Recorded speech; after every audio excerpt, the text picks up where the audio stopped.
धरती पर आप जिस भी इंसान से मिलते हो, आपका कोई ना कोई किसी न किसी तरह का रिलेशनशिप टाइटल आपके पास ज़रूर होता है उस इंसान के साथ में। चाहे वो पेरेंट्स का है, सिबलिंग का है, या फिर और जो भी रिलेशनशिप टाइटल्स धरती पर होते हैं इंसानों की लाइफ में। जब भी किसी इंसान की डेथ हो जाती है तो इंटेंशनली अनइंटेंशनली वो स्पिरिट रेल्म का पार्ट बन जाता है और बन जाती है। आफ्टर लाइफ की जो बात हो रही है, तो यहाँ धरती पे जिंदा रहते रहते एक इंसान भले ही कुछ भूल जाए, जो जनरली कोई भूलता नहीं है, किसने किसके साथ में क्या बिहेवियर किया था या किसके साथ में क्या रिश्ता था, अनटिल किसी का मेमोरी लॉस हो गया हो। लेकिन जब एक इंसान की डेथ हो जाती है और जैसे ही उसकी सोल स्पिरिट रेल्म का पार्ट बन जाती है, तो उसे हर चीज़ याद रहती है आपके, चाहे आपके साथ में उसका रिश्ता हो या किस तरह का बिहेवियर आपके साथ में उस इंसान ने किया या आपने किया। तो अब जैसे किसी की लाइफ में कोई भी इंसान था या थी जिसकी अनटाइमली डेथ हो गई एंड यंग एज में डेथ हो गई, तो ऐसे कई लोगों को देखा है मैंने जो कहीं ना कहीं पहुंचते हैं इस सवाल का जवाब मांगने कि इनके साथ ही ऐसा क्यों हुआ, अब वो कहाँ होगा या कहाँ होगी। तो मैनिपुलेशन बड़े लेवल पे यहाँ पर रन होता है कि अब तो वो इंसान आपको पहचानता ही नहीं है, वहाँ पे कोई ना कोई कथा कहानी आपको सुना दी जाएगी कि मरने के बाद तो इंसान तब भूल जाता है, उसको नहीं पता होता है कि आपका क्या रिश्ता है उस इंसान के साथ में, जो कि रियलिटी नहीं है।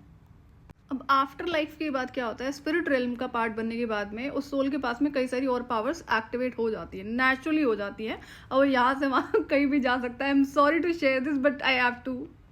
इसी वजह से क्या होता है ना, जब कोई जिस इंसान की डेथ हो चुकी है वो स्पिरिट रेल्म का पार्ट है, तो वो आपको कोई भी इंफॉर्मेशन दे देता है और दे देती है। यही यहाँ पर एक खेल चलता है। एग्जाम्पल, किसी की अनटाइमली डेथ होगी किसी भी रीजन की वजह से, सो जो तांत्रिक्स होते हैं ना, उनकी जो स्पिरिट होती है उसको कैद कर लेते हैं, उसको जो बाइंडिंग कर लेते हैं ताकि वो उनके लिए काम करे। तो ये चीज़ें भी वर्क करती हैं। तो जो अनटाइमली लोग चाहे सुसाइड कर लेते हैं, तो ये लाइफ बहुत ज़्यादा फिर अगेन और ज़्यादा पेनफुल हो जाती है, ट्रोमैटिक हो जाती है अगर आप इस तरह से कहीं पर फंस जाते हैं स्पिरिट रेल्म में जाने के बाद में। तो आज के वीडियो का मेन जो टॉपिक है कि जो मैनिपुलेशन क्रिएट करा जाता है, ऐसा बहुत सारे लोगों की लाइफ में होता है जहाँ पर किसी का यंग चिल्ड्रन की डेथ हो गई है या यंग सिबलिंग की डेथ हो गई है और वो किसी के पास पहुंच गए पूछने, तो उसको भ्रम में डालने के लिए ना, कि रादर देन ये चेक करना कि क्यों है ये ऐसा ना, क्या रीजन है। रीजन तो होते हैं, बिना रीजन के तो अनटाइमली डेथ नहीं होती है। तो ये एक बड़े लेवल का मैनिपुलेशन है जो रन करा जाता है इंसान को भ्रमित करने के लिए, इल्यूजन में डालने के लिए। अनटाइमली अगर डेथ हुई है या हो रही है तो ये बहुत बड़ा जनरेशन लेवल पर इशू होता है, जिस पर डीप लेवल की हीलिंग रिक्वायर्ड होती है, और ये कोई आपके बिहाफ पे नहीं कर सकता, आपको खुद ही करनी पड़ती है। तो उसे हीलिंग का तरीका बताने की जगह उसे भ्रमित कर दिया जाता है कि मरने के बाद तो इंसान सब भूल जाता है।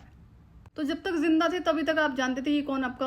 आपका भाई बहन है या फिर कौन आपके पेरेंट्स हैं, लेकिन मरने के बाद आप भूल जाते हैं, जो कि सच नहीं है।